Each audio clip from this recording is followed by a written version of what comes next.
Thank you so much for being here. Let's do some pod crashing. Episode number 190 is with Stacy-Marie Ishmael from Bloomberg Crypto. Hi, I'm great. Thank you so much for having me on. Absolutely. We need more of you, and I'm glad you've got a podcast because as much as we think we know about cryptocurrency is as much as we know about podcasting. Because, I mean, I've lived that life where it's like, you do a what? And so I think cryptocurrency is the same thing where people are going, you got what? What is it? Is it money? What is it? Even Howard Stern is freaked out by it.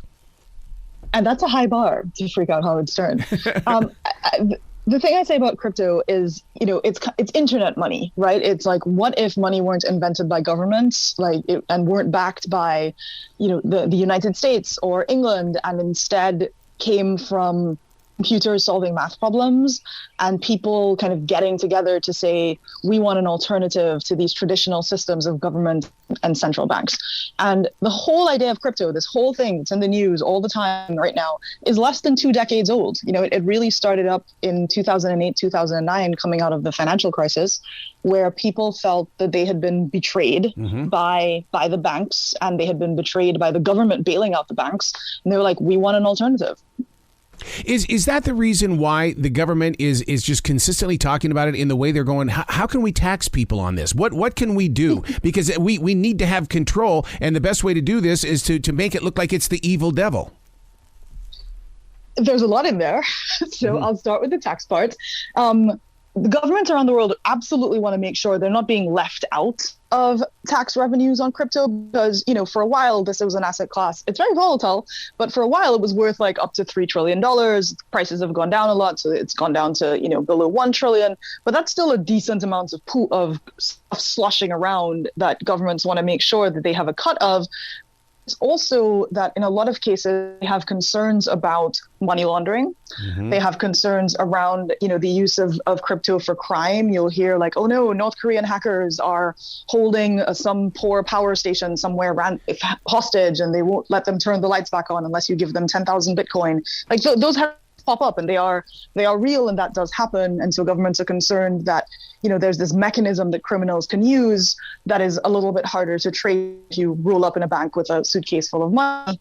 And then they're worried about consumer protection, right? They're worried about people investing in an asset class that they don't fully understand and losing their savings and not having any recourse to get that back. There are NBA players that want to be paid in crypto money. I mean, is that safe with the way that it goes up and down? Those NBA players have very smart agents and lawyers and talent managers. And one of the things about those is those are often part of a marketing agreement with companies that provide crypto or provide crypto services. And most of them are looking at terms where they're even if you're getting paid in crypto, they're going to make sure it stays at the same amount as if you were getting paid in dollars, right? So if you were going to get paid $1 million, you're still going to get paid $1 million worth of crypto, even if it moves up and down, which is the smart thing to do. So what do? You walk into a store and you say, I have Bitcoin, I'm buying this? Some stores, not all stores, but there are actually places where you'll see a little sign, and just like you'll see American Express, Visa, and MasterCard accepted here, some of them will say Bitcoin accepted here. AMC, that movie theater chain, is allowing people to pay for tickets and AMC merchandise in different kinds of crypto tokens. If you use apps like Venmo, you can send your friends Bitcoin. This is every reason why people need to check in with your podcast, Bloomberg Crypto, because it really is going to help educate the normal everyday consumer. Because even when you walk into a grocery store today, those change machines, it says you can send us your change and we're going to give you Bitcoins. Right. Yeah. There are ATMs that will allow you to do that. Yeah. It's happening. It's all around us. And that's got to be the reason why the UK would like to make it, to become the hub part of the world when it comes to crypto. It's definitely one of the reasons. The UK had a reputation for a long time as being a center of what's called fintech, financial technology innovation. So I don't know if any of you or your listeners have ever, banked in the UK, but it's a lot faster to send money to people. I remember when I used to live in London, and when I moved to the US, and my landlord was like, I need to be paid in a check. I was like, what's a check? Because in the UK, you don't use any of that. And so they're trying to make sure that they're reputation as being innovative and interesting and understanding, money on the internet isn't overtaken by them not having kept up with crypto. Oh my God, you bring up check. I mean, if I see somebody writing a check, it's like, whoa. And it's usually the older generation that's doing it. Totally. But, banking is very hard and it's very complicated. And for a lot of people, it's very expensive. If you're not a person who can afford to have a minimum amount of money in a bank account, for example, or you're facing overdraft fees, or you're having to resort to payday lending, something like crypto that says, hey, we're going to take all of those fees away and this is going to be a lot easier, starts to get very attractive to you. Another thing that seems to be getting the attention of a lot of people, and it's only because the art world has jumped on it, is the NFT. I mean, that's another thing that a lot of people don't understand. And if you go and you Google it, it's like, I don't get it. Yeah, non-fungible tokens or NFTs are... if you think about them a little bit, it's really weird, but if you think about them a lot, they get even weirder. So if you think about them a little bit, it's like, why would people pay money for digital prints or digital pictures of like monkeys or space aliens or any of these other things? It's like, okay, well, that's art, that's fine, but why pay $75 million for it? But what NFTs actually are a contract, right? They're a piece of software that says you, the person on the other end of this, has certain kinds of rights. And for some people, those rights are you have the right to own this picture of a monkey. For some people, it's you have the right to listen to this piece of music. And whenever you play this piece of music, that musician is going to get royalties. Or this is a way for people to say, I want to write a book and I want to give people the ability to crowdfund my book. Mm-hmm. And I'm going to write a smart contract or an NFT that says if you crowdfund a certain level, you automatically become an associate producer. So there's actually a lot of very interesting code in these, but that's where it gets a little bit more complex. Well, it also gets really dangerous, doesn't it? And the question is that I realize the U.S. government is trying to do whatever they can to protect the consumer, but there's got to be people somewhere that really are protecting it. I think that there are fewer people really protecting it than you might think. This is an industry that's had a lot of hacks. It's had a lot of fraud. And, sometimes fraud can be well-meaning, like people thought that they were doing something and then they were doing something else. And that's a real concern. If in the aftermath of the financial crisis, one of the things that the government did was say, hey, if you have up to $250,000 in a bank account and that bank goes under for any reason, we're going to make you whole. There's no bailout insurance for crypto right now. Oh boy. Yeah, but there is a positive here, though, is that crypto is helping the people of Ukraine.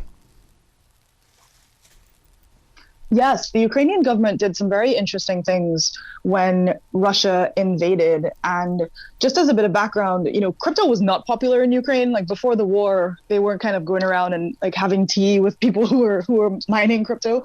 But when the war broke out, they realized that this was a potentially important source of revenue for them. And there are a lot of very important people in the crypto industry who are from Ukraine or have ties to Ukraine or have friends and family in Ukraine. And they raised hundreds of millions of dollars in donations of Bitcoin, Ethereum, and other tokens in the space of just a couple of weeks.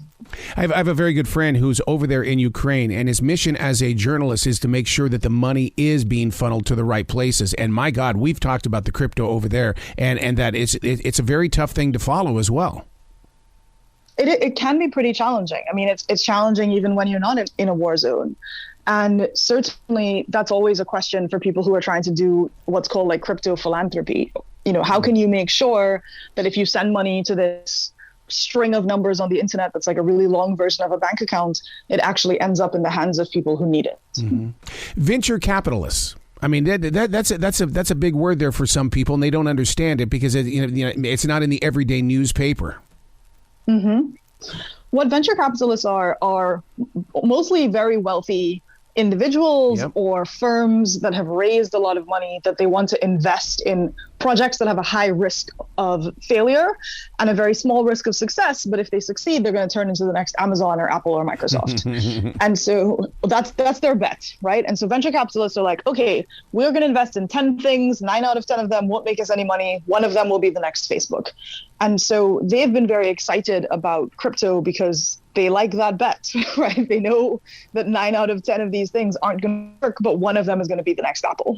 Are we going to start seeing a lot more of these news talk stations instead of just talking about, the Dow Jones and things like that? They're going to start giving us more of the numbers on that as well? Or is it that a lot of the talk radio stations are going, it's not investable yet. It's still a guessing game.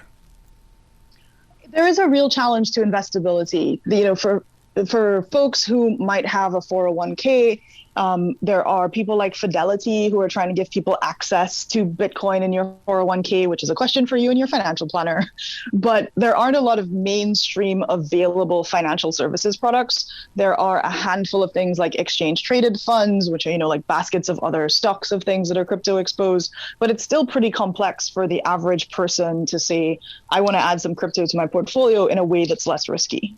The podcast we're talking about is Bloomberg Crypto, which is now available on iHeartRadio. Let's take a company like iHeart, and let's just say that we're not going to give you direct deposit anymore. We're going to pay you in Bitcoin. Do you see something like that happening to businesses?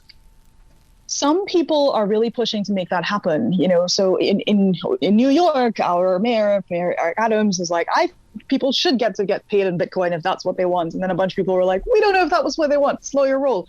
But there are absolutely conversations that folks are having like that. And actually, there are people in other parts of the world where, for example, there's very high inflation who think, okay, yeah, Bitcoin might be volatile, but have you seen the peso? And so they think that getting paid in crypto is actually a better deal for them. And that's certainly a story that we're paying attention to. Well, look at El Salvador. They brag about being the very first ones to go all out. Yeah, El Salvador back in September last year became the first country in the world to accept Bitcoin as legal tender. So in El Salvador, if you want to pay for something, you can use either the dollar, because they're a dollar-based economy, or you can pay in crypto. In theory, in practice, most of the vendors and businesses in El Salvador don't want to transact in Bitcoin because it's like that volatility is, imagine you're trying to sell somebody a sandwich, and at the beginning of the transaction, that sandwich is going to cost $5, and at the end of the transaction, it's going to cost $10. That's not something that people are really excited about having to deal with. I guess I'm such a skeptic on the crypto only because my financial guy for all of these years has said, no, we'll come back to that later. We'll talk about that in the future. And so if he's not, you see where I'm coming from? It's like, I want to do this, but it's like, he's not saying, yes, you can do this. Yeah, and a lot of financial advisors and estate planners and wealth managers that we've spoken to, for them, the big thing is, how do you mitigate the risk? Mm-hmm. And, if you're a person who has really large diversified portfolio of assets and you're like, I can afford to put aside X% of this in something that might go to zero, then you might hear from your wealth manager, your financial planner, okay, that's something to think about. But, for a lot of them, it just doesn't seem like it's worth adding to that overall basket until there's a little bit more predictability about what you're signing up for. I keep thinking that Texas is going to, become its own country and things like that. And so when I read and I hear on your podcast, that Texas, is the top dog when it comes to Bitcoins in the country. Yeah, I lived and worked in Texas for a long time, and it is a fascinating and misunderstood state, I would say. But Texas has a couple of things going for it. A very chill attitude to regulation. It has, a lot of abundant energy, even though its energy grid keeps going down, and it has a political administration that's extremely pro-Bitcoin. And they've really tried to set themselves up as a place for people who philosophically believe in crypto to come, as well as people who want to mine Bitcoin, right? Which is basically setting up very large centers that have thousands of computers solving math problems, because that's how you make a Bitcoin, solve a math problem faster than their computer. And that seems to be working for them from the perspective of lots of companies are actually moving there. Lots of crypto companies are actually moving there. The challenges will remain to be seen around how they make that sustainable, given how fragile their power grid is and the environmental considerations of that activity.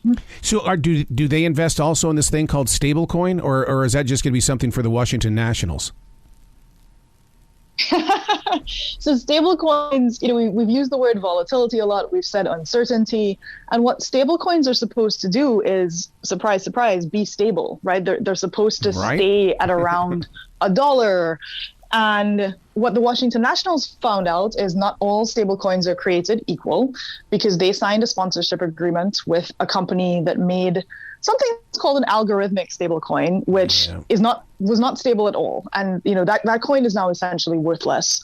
My colleague did report that the Washington Nationals got paid up front before that all went pear-shaped, so they're going to be okay. But stablecoins are both interesting to people because of that stability, but also terrifying to governments because, they worry that people will start to look at those as substitutes for their own currency. I watch people with the lotteries. I watch people with their stock market numbers and things like that. But my biggest fear inside is, what about the crypto addiction? I think that's authentic. We did an episode.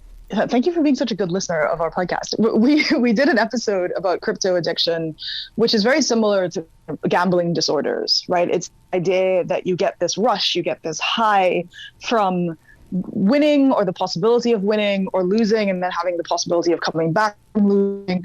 And it's absolutely something that people are recognizing that is consistent with those kinds of more addictive or compulsive behaviors, and that various therapists and other people who treat dependency and addiction are, warning people to be careful about. So now, do people like Zillow and things like that, are they into this, or is it just one of those things where it's like we're gonna grow in that direction? We just got to make sure that the platform becomes stronger.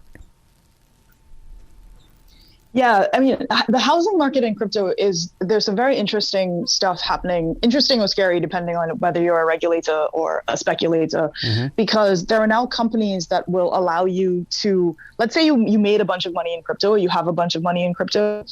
Most traditional banks don't think of that as an asset. They're not going to be impressed by piles of Bitcoin.